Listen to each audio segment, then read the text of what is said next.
here's one thing I can say. Even if I'm holding on to something, or I'm feeling uncertain about whether I am fully safe in a relationship, right? Like, let's say there's been some kind of a conflict. The conflict has been resolved, and it's playing for me still more than it's playing for the other person or people.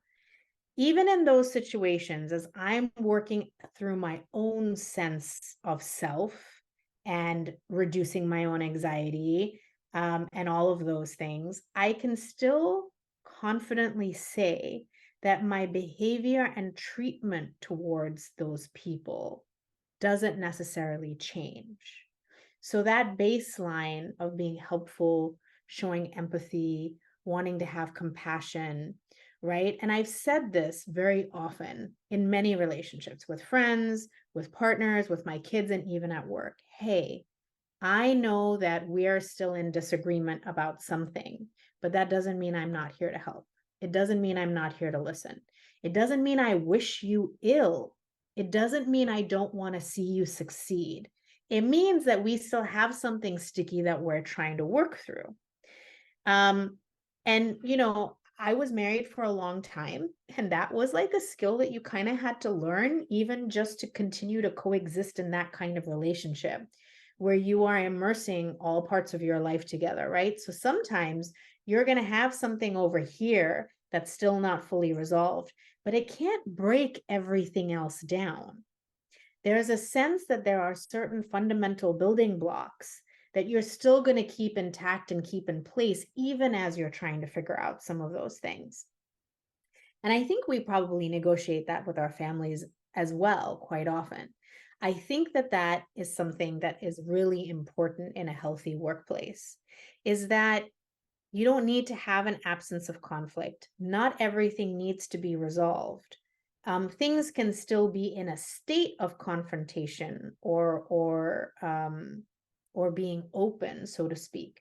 But that shouldn't change the fundamental sense that people should feel as though they still belong there. They're still welcome there.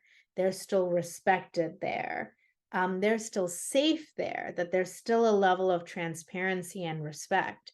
So when you start looking at work environments where you talk about psychological insecurity, like we've done before, when we start talking about bullying behaviors, we start talking about sort of like these little like cliques or little groups or factions that can develop like within a workplace in an office environment.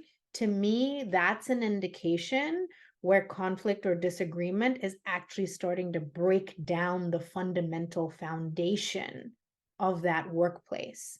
And to me, those are things that are really major red flags. And those are things that I feel like should be corrected and addressed immediately, regardless of whether the actual conflict has been resolved or can be resolved. There are some things that just become a bit intractable. It's just going to be people see things differently.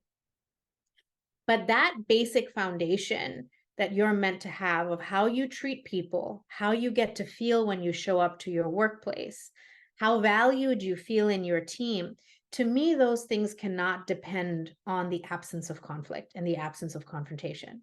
I just think in that kind of an environment, then you're not going to be performing at peak potential and performance. I don't consider that to be an optimal work environment.